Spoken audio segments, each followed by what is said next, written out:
Warahmatullahi wabarakatuh.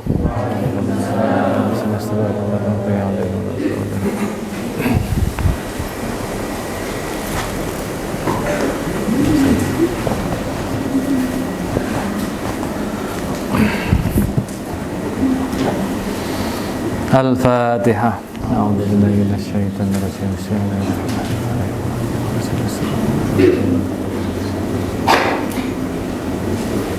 Al-Fatihah. A'udzubillahi minasyaitonir rajim. Bismillahirrahmanirrahim. Al-Fatihah. A'udzubillahi minasyaitonir rajim. Bismillahirrahmanirrahim. Subhanaka la ilma lana illa ma 'allamtana innaka antal alimul hakim. As-sabab ar-rabi' ya. Iya. Oke.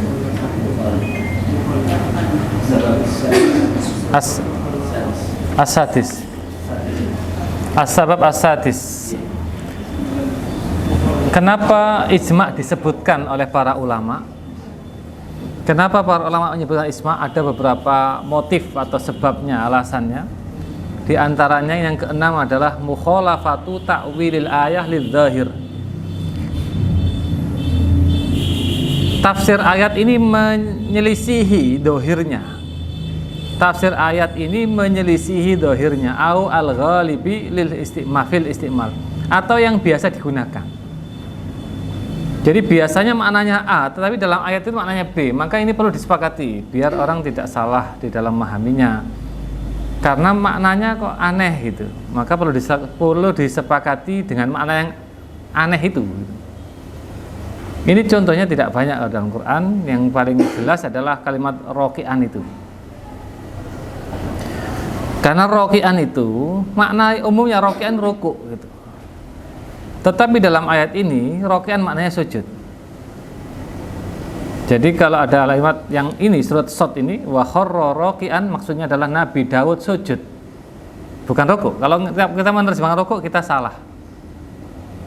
Meskipun kita pandai bahasa Arab, hafal alfiyah, kalau roki'an diterjemahkan ruku tetap salah.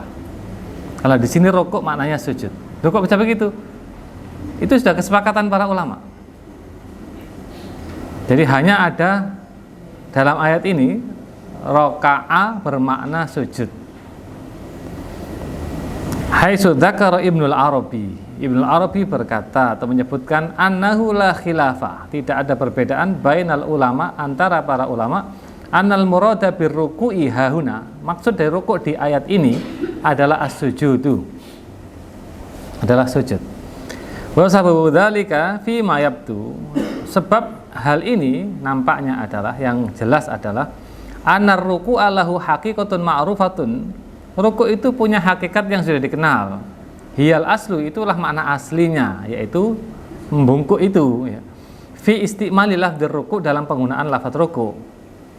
Falamma kana ta'wiluhu fil ayah yukhalifu dzalika dzahira. Karena penafsiran, takwil itu bermakna tafsir kalau menurut ulama klasik ya. Karena penafsiran ayat ini menyelisihi makna dohirnya ruku' yang hanya bungkuk tadi, watil kal haqiqata, dan hakikat ruku' yang dikenal orang itu dengan hanya membungkuk saja, nasabaan yahkiyal ijma'a ala dzalika, maka cocoklah kalau ijma' ditulis di sini bahwa roki'an maknanya sajidan. As-sabab as-sabi, sebab yang ketujuh, qat'u ihtimali al-fadil ayat ala ghairil muradi biha sarahatan. Qat'u itu artinya memutuskan kemungkinan makna ayat pada yang bukan maknanya. Memutuskan kemungkinan agar tidak dipahami yang ke sana, maka perlu dipastikan ini bukan itu maksudnya gitu ya. Biha sarahatan, secara jelas, mimma la yatimu ma'naha illa bihi, dari yang tidak sempurna maknanya kecuali dengan al-ghairil murad ini. Contohnya adalah, ini juga tidak banyak contohnya, adalah yakumuna, la yakumuna, tidak berdiri. Wa dzalika mithlu ma hakahul mufassirun minal ijma' ala annal qiyamal madzkur fi qoulihi ta'ala, itu seperti yang dicontohkan oleh para ulama tafsir dari kesepakatan bahwa berdiri yang ditulis di dalam ayat ini, alladzina ya'kuluna riba la yakumuna, orang-orang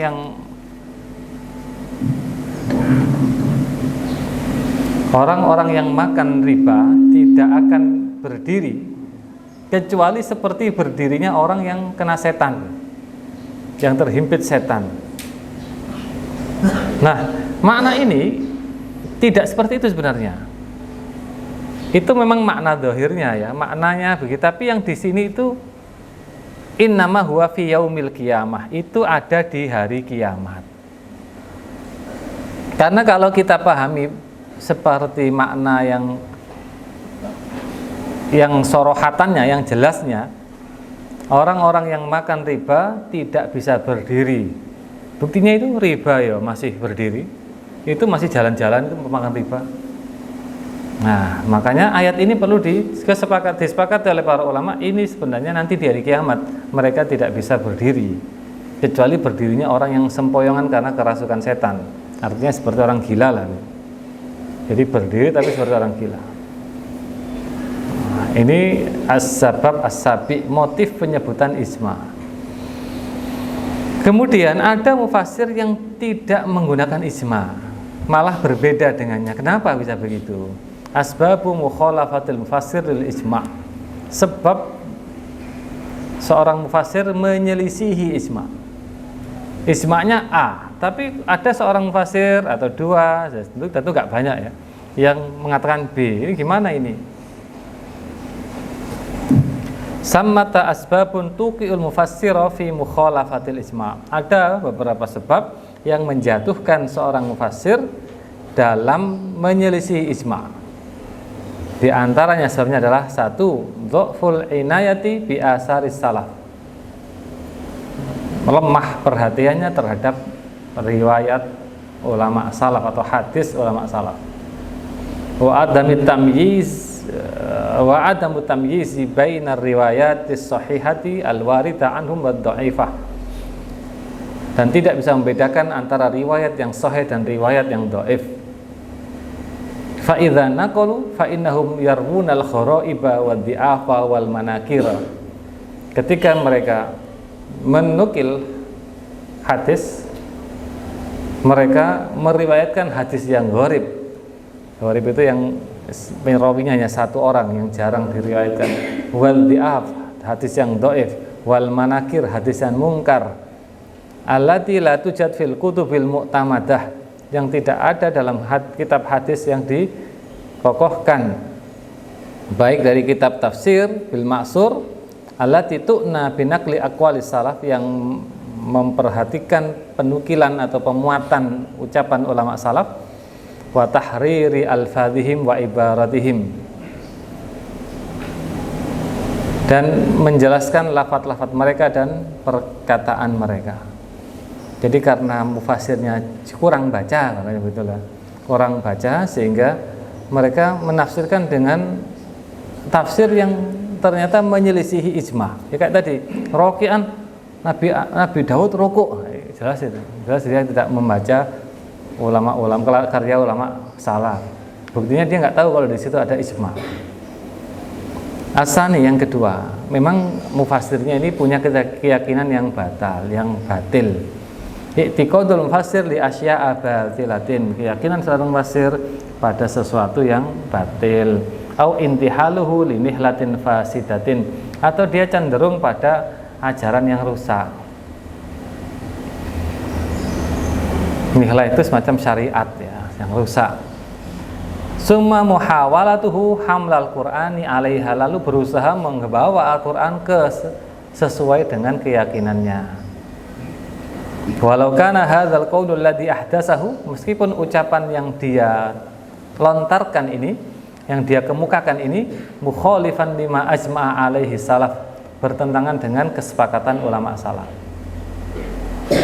Fayaqauna fil mukhalafah, mereka terjatuh di dalam penyelisihan ijma', ittiba'an li bid'atihim, karena mengikuti bid'ahnya, wa tahkiman li hawahum, dan karena menghukumkan hawa nafsunya. Di mana ini contohnya? Misalkan adalah ayat di surat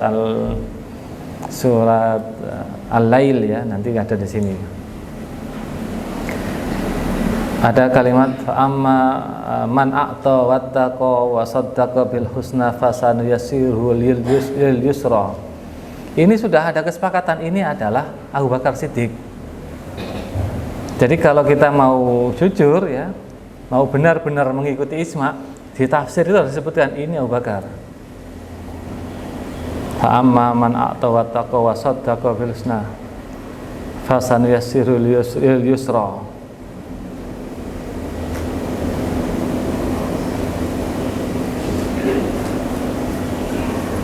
Ini adalah Abu Bakar Siddiq. Nah, nanti ada kelompok tafsir Syiah yang mengatakan ini adalah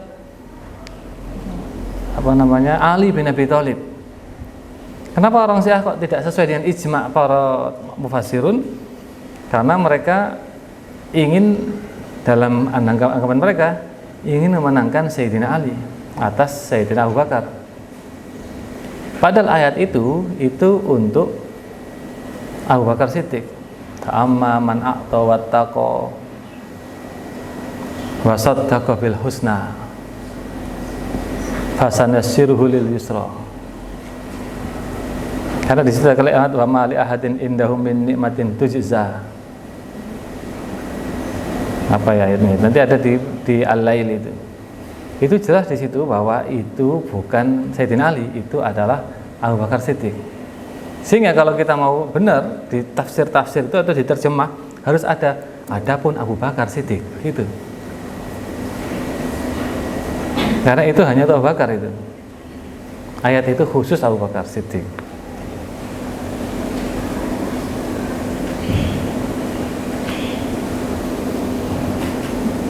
As-salis tafsirul Quran bi mujarradil lughati.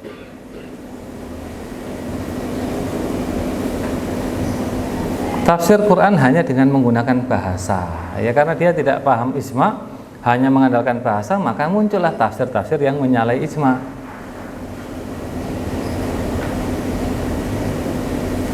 Berarti Roki'an ini, mungkin saja Roki'an itu, karena Roki'an itu biasanya ruku, karena dia ahli bahasa, ini ruku ini fi'il isim fa'il dari roka'a, yarka'u, fahuwa roki'un, ini ruku maknanya.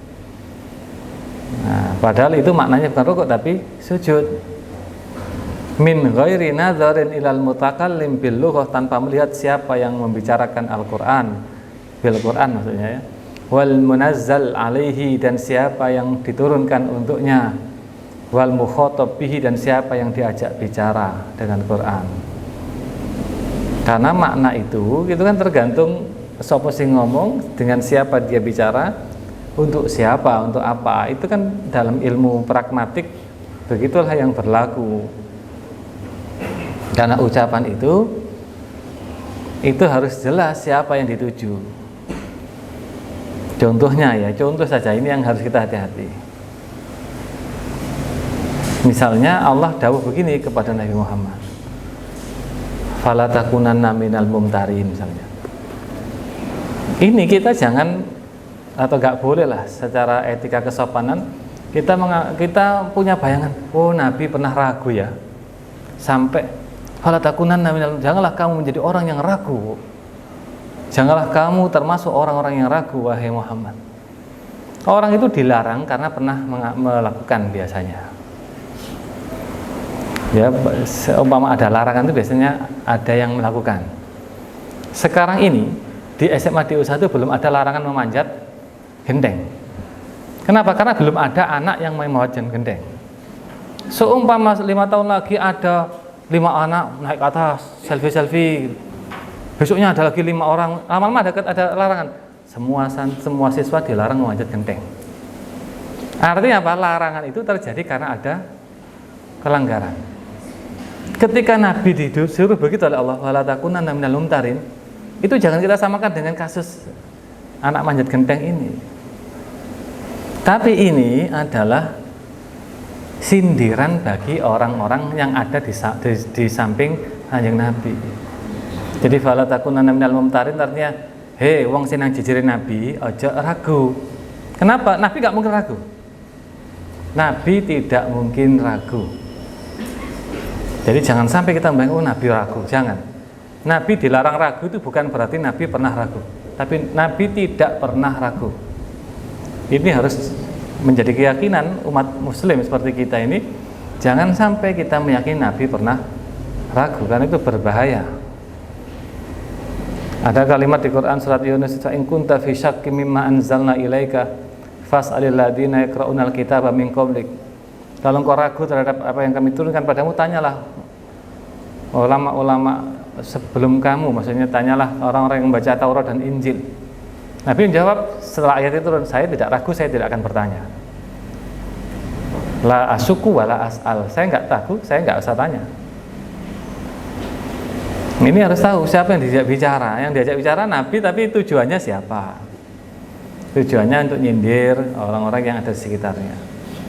Ini juga penting untuk memahami sebuah pernyataan di dalam Al-Quran. Jadi penggunaan bahasa saja itu bisa menjadi masalah di dalam pemahaman Al-Quran. Apalagi nanti ada bahasa yang berbeda-beda, maknanya banyak, kalimatnya satu, misalkan fitnah, misalnya as-sholah, misalnya al-khair, itu kan maknanya banyak, tidak satu. Di Quran digunakan dalam banyak makna. Ar-rabi'u al-i'tidad bil qawli syadzi.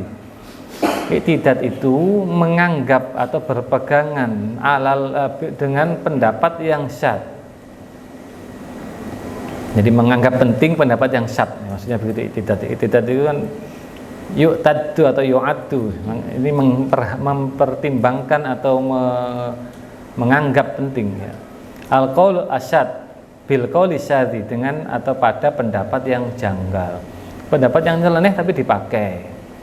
Wal qaulil hadisi, dan pendapat yang baru. Au ma yusamma zallatal alim, atau dikenal dengan kalimat atau dengan ungkapan zallatal alim, tergelincirnya orang alim.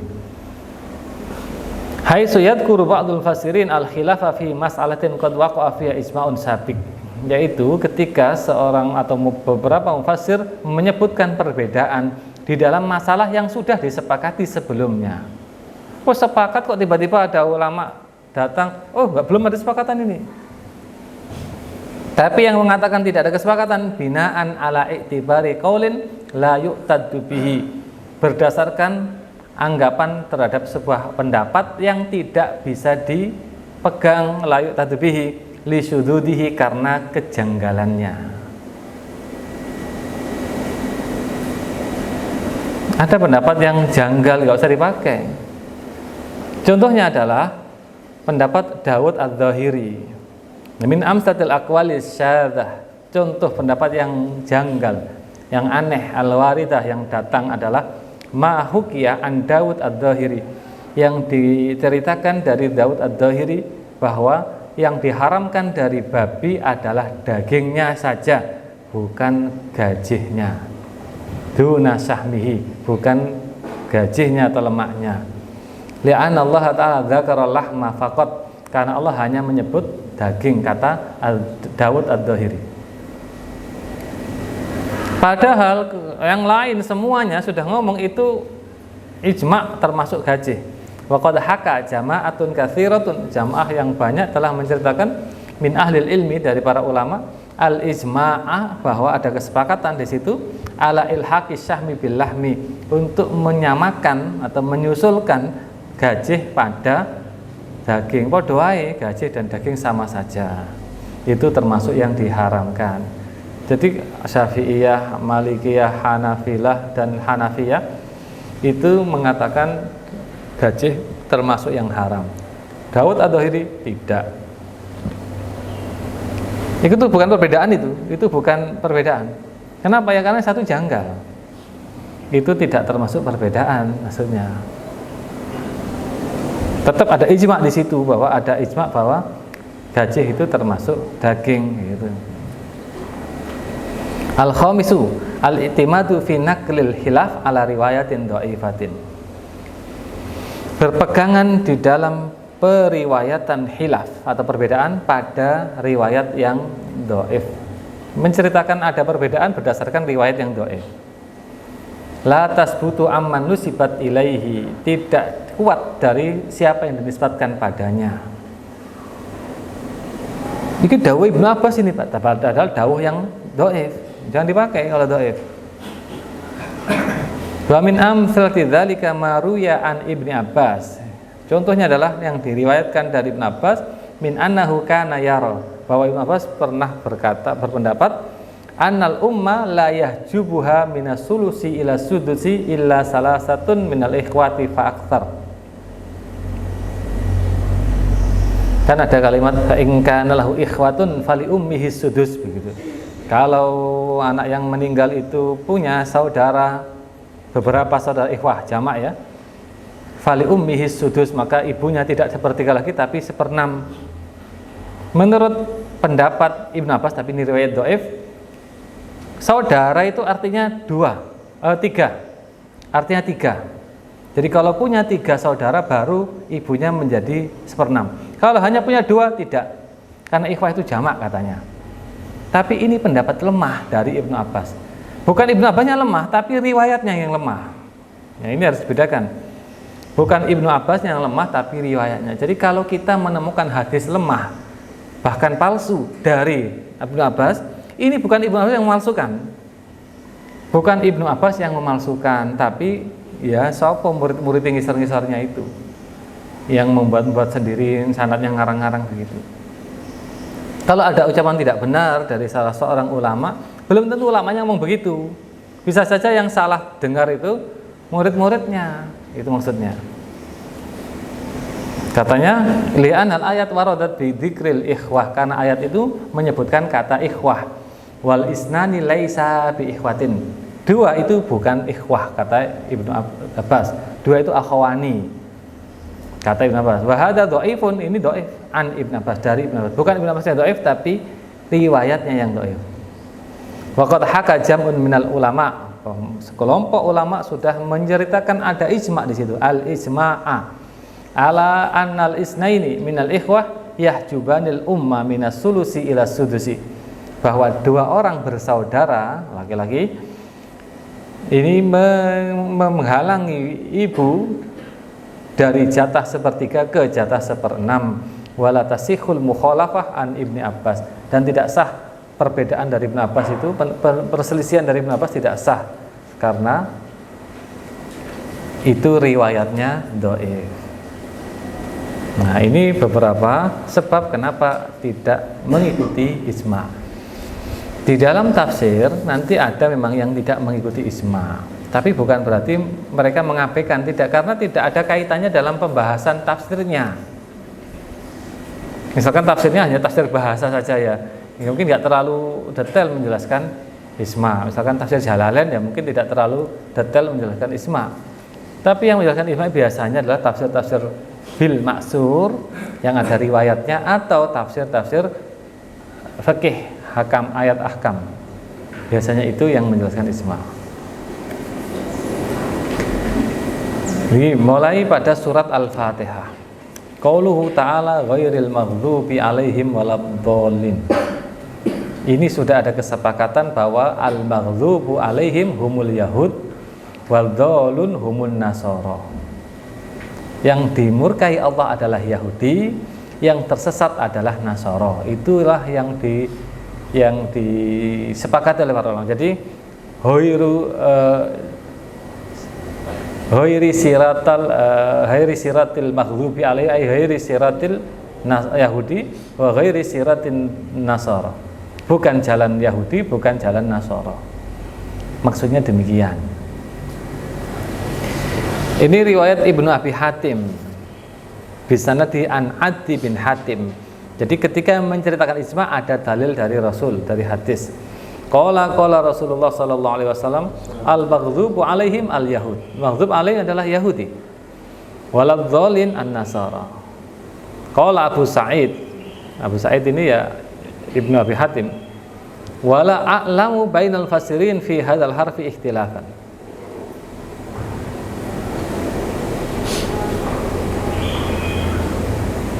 Saya tidak melihat di antara para mufassir dalam bab ini, dalam masalah ini, ikhtilafan, perbedaan. Artinya semuanya sepakat maghdub adalah Yahudi, ad-dallin adalah Nasara. Berarti kita tidak boleh mengikuti jalan Yahudi dan tidak mengikuti jalan Nasara.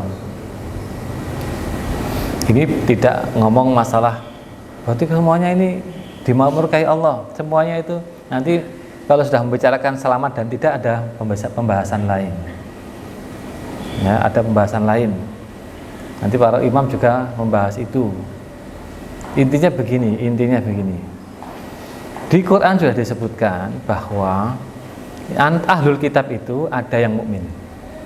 Ini kita harus mengakui karena Quran menyebut begitu. Meskipun tidak banyak. Ayatnya apa? Minhumul mu'minuna wa aktsaruhumul fasiqun. Kebanyakan memang enggak benar, tapi minhumul mu'min, ada yang iman. Entah siapa ya, enggak usah digolek, pokoknya ya ada gitu aja. Kemudian ayat lain, wa min ahlil kitabi ummatun qa'imatun yatluna ayatillahi ana alaihi, seperti itu contohnya. Di antara kita yang gitu. Wa min qaumi Musa ummatu yahduna bil haqqi wa bihi ya'dilun. Jadi pokoknya adalah ayat-ayat yang begitu ada. Tapi biasanya min itu sebagian. Menunjukkan ada sebagian yang begitu.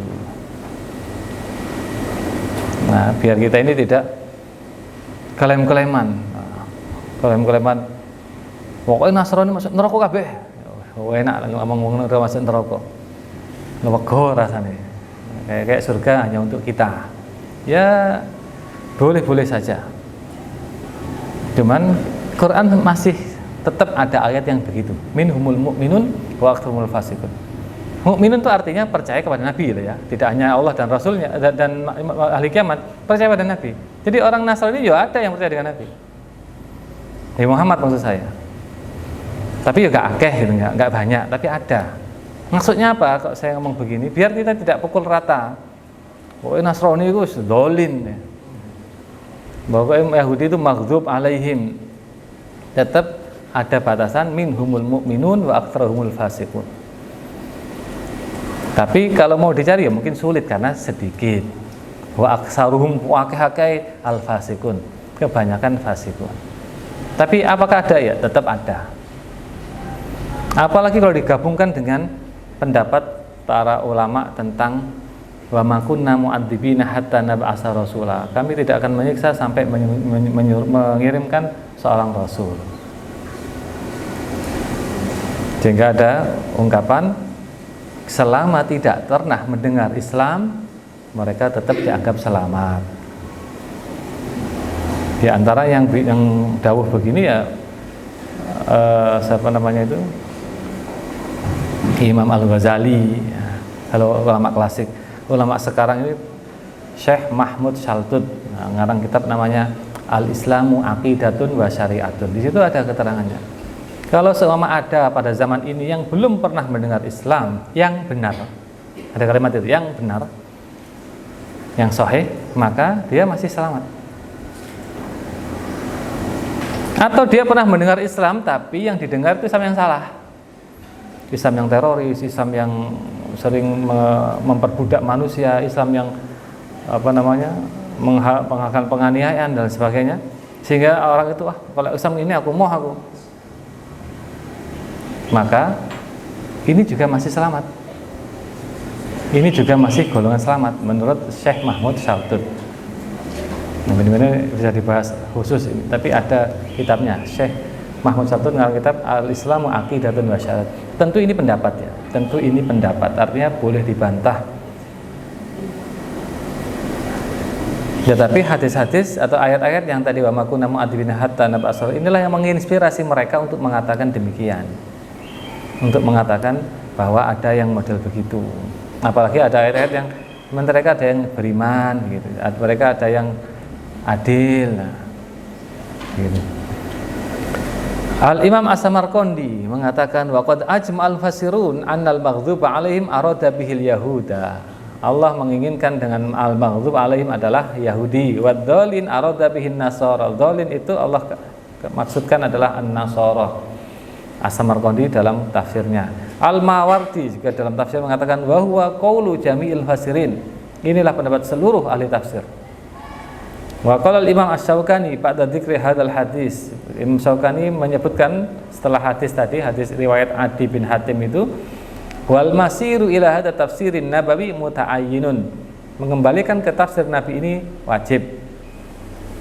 Walladzi adbaqa alaihi, adbaqa alaihi itu menyepakati, maksudnya Inilah yang disepakati oleh imam-imam tafsir dari kelompok salaf, dari golongan salaf. Wala ala da'i ila dzikril ijma'. Maksud tujuan penyebutan ijma' apa?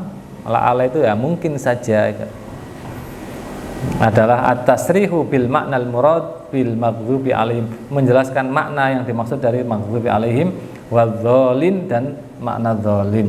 Liwurudil ayat, karena banyak ayat, wal ahadits as-sahihah, dan hadis-hadis sahih allati tu'ayyidul qaula al-mujma'a alaihi, yang menguatkan pendapat yang disepakati tersebut.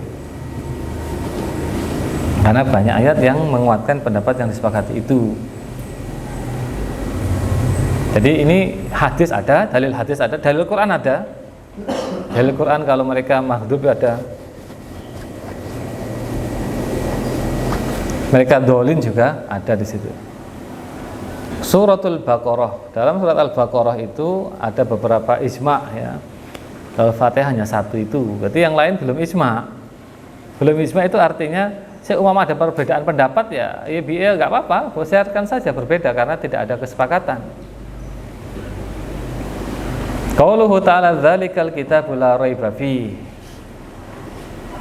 Alkitab di sini adalah Al-Qur'an. Al-muradu bil kitab Al-Qur'anu. Yang dimaksud dengan Alkitab adalah Al-Qur'an. Imam Al-Wahidi mengatakan wal muradu bil kitabi hahuna Al-Qur'anu fi qauli jami'il fasirin. Di sini kitab maknanya Quran. Karena kitab maknanya ini bisa Taurat juga bisa, Injil juga bisa. Fi qauli jami'il fasirin, dalam pendapat seluruh ahli tafsir. Wadda'i ila dzikril ijma'. Da'i itu adalah motif penyebutan ijma'nya apa? Izalatu ma yumkin an yahsula min labsin fil isyarah fi qoulihi ta'ala dzalika.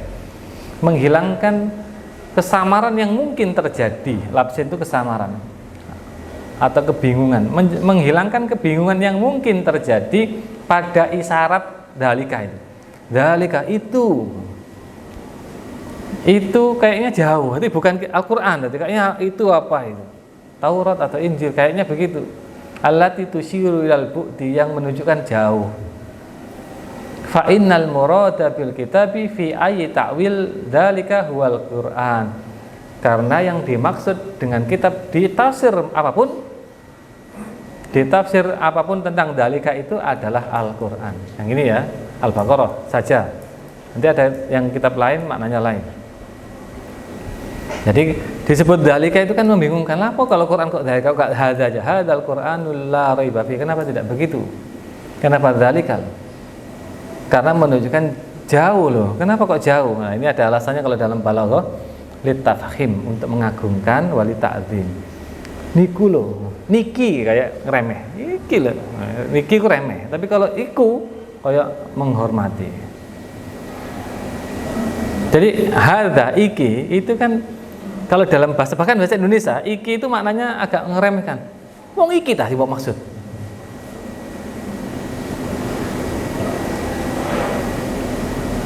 Wong iki tah, orang ini tah, itu kan ngeremeh. Apakah orang itu? Beda. Kalau apakah orang ini? Itu kayaknya, loh, wong ini kok gitu. Ada meremehan begitu ya. Ini contohnya lagi ya, di Quran itu ada. Orang-orang kafir itu melihat Nabi Muhammad itu kan aneh. Mosok iki Nabi mlaku nang pasar, yo mangan, Nabi kok mangan, Nabi kok mlaku nang pasar. Ahadzal ladzi ba'atsallahu rasulah. Iki ta sing diutus jadi rasul iku. Itu kan ejekan, litahkir dalam bahasa balaghah. Hadza di situ adalah litahkir. Al-isyarah bi hadza litahkir. Untuk mengejek, mereka meremehkan Nabi. Wong iki ta.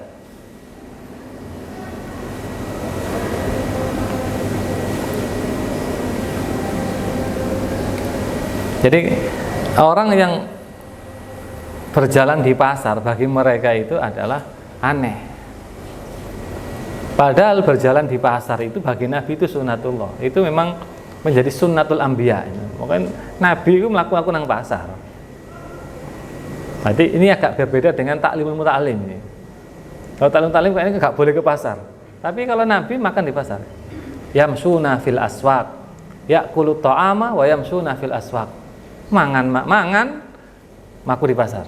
Makanya Nabi ini kalau makan mesti di rame-rame, biar tahu saya makan loh ya, saya makan begitu. Jadi makan itu menjadi semacam sunnah. Sunnah untuk diperlihatkan kepada orang-orang, aku loh mangan gitu. Meskipun maksudnya mangan itu apa sih? Kalau dalam balaghah dijelaskan ya, maksud makan itu mau melakukan WC ya loh gitu. Maksudnya makan itu adalah nanti dia ke WC gitu. Masuk Nabi nang WC gitu. Nabi Isa yang juga gitu. Kana yakulani ta'am. Mereka berdua makan makanan. Artinya dalam bahasa lain, mereka berdua loh yang WC. Mosok iku dadi Nabi, mosok iku dadi kalau dalam itu mosok dadi anak Tuhan. Kalau yang mengatakan itu umat Islam ya berarti masa bayangkan masa anak Tuhan mang WC begitu. Tapi kalau itu ejekan, bahasa ejekan, masa makan makanan sampai ke WC itu maksudnya dia akan WC nantinya akhirnya menjadi nabi begitu. Jadi makan itu termasuk sunnatul anbiya, makan bareng-bareng ketok-ketok banyak orang jalan di pasar. Kalau taklim kan nggak boleh makan di pasar itu.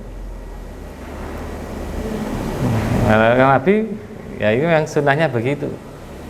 Sekarang kalau kita mengikuti taklim ya jaga diri tidak keluar kemana-mana. Ya masak sendiri begitu. Ya dulu yang terkenal itu cerita Mbah Romli yang nggak mau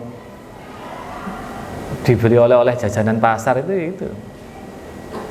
Ini apa? Jajanan pasar nggak mau dia. Kenapa nggak mau? Alasannya di dalam makanan ini membawa matanya fuqara. Ana wong melarat delok kepingin apa rek. Akhirnya makanan yang dipengini wong melarat itu dibawa ke Mbah Romli. Enggak seneng Mbah Romli bikin makan makanan itu. Karena itu akan mengganggu barokahnya makanan. Itulah sifat wirai ya, seperti itu. Itu wirainya taklim kan begitu. Jadi tidak boleh makan jajanan pasar itu karena ada orang yang nanti kepingin gitu loh. Karena lihat kita beli sate gule, wong sing gak duwe duit, enak ere sate gule. Kita nggak peduli, gawe sate ini ketok-ketok no wong. Aku tuh sate, makan sendiri lah. Padahal yang mandang berapa orang tadi yang mandang? Yang kepingin berapa orang? Itulah yang tidak diinginkan oleh para pelaku tasawuf itu. Jadi ya beda dengan tadi cerita Nabi. Nabi itu ingin menunjukkan kemanusiaannya. Melaku nang pasar itu aku menungso, aku ini menungso begitu. Saya ini manusia jalan di pasar. Jadi kalau mau digabungkan bagaimana antara ajaran Nabi yang jalan di pasar dengan para ulama yang tidak membolehkan makan jajanan pasar, ya kalau gitu jalan di pasar saja nggak usah beli-beli, gitu aja. Jalan di pasar nggak usah beli-beli. Pokoknya melakunya powong gitu sudah lah. Karena kalau beli-beli jangan-jangan yang dibeli itu diingini orang lain. Itu yang tidak diinginkan oleh para ulama. Karena para ulama itu seumpama punya barang diingini wong liya dikekno. Tapi jase jenengan wis PN. Nah, gitu. Ulama kan begitu. Akeh. Kemudian copot langsung. Wis PN wis. Nah, jadi kalau nyoba ya begitu caranya. Pujilah milik para ulama itu. Kira dikekno tagak. Kalau diberikan berarti itu stop itu. Tapi ya gak aku cek gawe klambi iki mulai sama aku sik tak ganti klambi PN iki ya gitu. Ya ini kembali ke dzalika dan hadza. Hadza itu memang untuk meremehkan.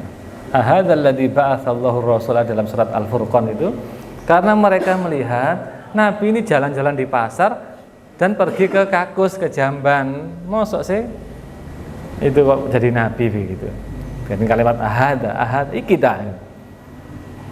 Ini kalau dzalika itu pengagungan. Oh niku loh, niku. Nampak dalam dzalika itu ta'zim. Kemudian roibun itu syakun. Makna roib adalah syak atau keraguan. Qala Ibnu Abi Hatim wala a'lamu fi hadzal harfi ikhtilafan bainan lil mufassirin.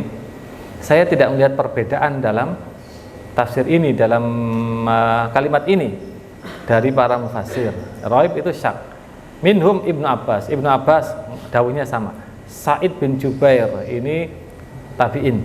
Abu Malik, ya, tabi'in. Nafi maula Ibni Umar, maksudnya mantan budaknya Ibnu Umar. Atok bin Abi Robah, Abul Aliyah, Rabi bin Anas, Qatadah, Muqatil bin Hayyan, Suddi, Ismail bin Abi Khalid, semua mengatakan ini adalah ragu maknanya. Kenapa harus disepakati? Wala alladai menawa kang ngajak atau yang menjadi motif ila dzikril isma, pada penyebutan isma adalah wujudul istiraq fil makna.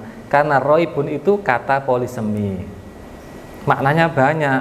Li'anna lafdzar roibi yahtamilu makna syak, dia mengandung makna ragu. Wa yahtamilu maknal ittirabi wal harakah, juga mengandung makna goncang dan gerak dan bergerak ya. Itu roib itu maknanya juga bergerak. Fata bayyana bihadzal isma al maknal murad, dengan isma ini maka maknanya menjadi jelas, makna yang dimaksud menjadi jelas, bahwa itu bukan bermakna bingung, bukan bermakna goncang, tapi bermakna ragu. Qauluhu ta'ala fi qulubihim maradun. Maradun itu apa maknanya? Maradun di sini maknanya ragu dan munafik. Syak wan nifaq. Al murad bil marad asyak wan nifaq. Imam Tabari setelah menyebutkan pendapat ini, dia mengatakan wa bimitslil ladzi qulna fi ta'wili dzalika wa syakkuhum fi amri Muhammad wa ma jaa bihi min indillah wa tahayyuruhum bihi, yaitu keraguan mereka terhadap Nabi Muhammad dan yang dibawanya dari Allah dan kebingungan mereka terhadapnya. Tadhaharul qawlu fi tafsirihi minal fasirin, banyak pendapat. Tadhahar itu saling menguatkan, pendapat saling menguatkan dalam tafsirnya dari para mufassir. Imam Al-Wahidi mengatakan oleh Ibnu Abbas, Ibnu Mas'ud, Hasan, Qatadah wa jami'ul, ini ismanya di situ. Jami'ul mufassirin mengatakan syakkun wa nifaq. Ini syak dan nifaq. Ibnu Atiyah menjelaskan al-maradu ibaratun musta'arah. Ini adalah kalimat musta'ar atau kata pinjaman ya, kiasan lah istilahnya. Lil fasadi, pada kerusakan alladzi fi aqaidi haulail munafikin, yang ada pada akidah para ahli wala munafikin. Wa dzalika imma ayakuna syakkan. Ini ada kalanya karena ragu, wa imma jahdan ya. Karena menentang, bisa babi hasadihim, karena iri dengkian mereka atau kedengkian mereka, ma ilmihim bisihhati ma yajhadun, dan mereka tahu kebenaran yang mereka tentang itu. Wa binahwi hadza fassaral muta'awwilun, seperti inilah para mufassir menafsirkannya. Jadi maradun di situ sakitnya maksudnya adalah ragu ya, bukan sakit fisik. Wala alladai ila dzikri hadzal isma. Kenapa disebutkan isma di sini? Ada wujudul istiraq fil makna, ada polisemi dalam makna marad itu. Wa dzalika li anna lafdzal maradi, karena lafaz marad yadullu ala iddati ma'anin, karena menunjukkan banyak makna. Wa qad yadullu al maradil jasmani, terkadang menunjukkan makna sakit fisik. Contohnya wala alal maridi harajun, dan tidak apa-apa bagi orang yang sakit.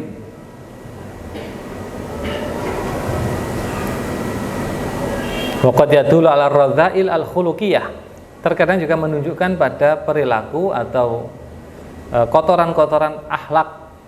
Kotoran-kotoran akhlak, contohnya kal jahli, bodoh itu ya marad, sakit ini akhlaknya. Wal jubni, ketakutan ya.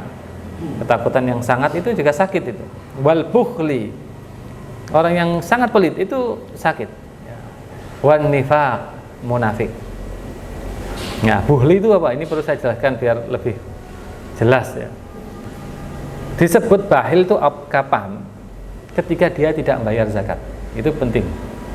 Selama dia sudah membayar zakat, maka tidak boleh disebut bakhil.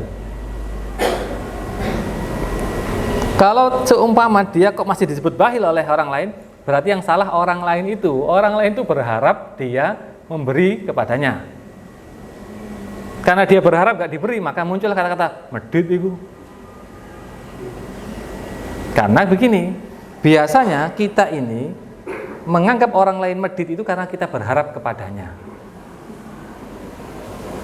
Contohnya begini, apakah panjenengan ini pernah mengatakan bahwa Biden itu kikir? Biden itu, Presiden Amerika itu. Biden ya itu bahil apa enggak itu? Kita nggak mikir, nggak pernah menyebut Biden itu kikir. Pernahkah jenengan mengatakan Raja Salman itu kikir? Nggak pernah. Kayak apa? Saya nggak berharap apa-apa dari dia. Tapi pernahkah jenengan ngerasani konco medit wong iku? Pernah. Kenapa? Apa bedanya dia dengan Joe Biden atau Raja Salman? Raja Salman nggak pernah memberi jenengan sesuatu pun.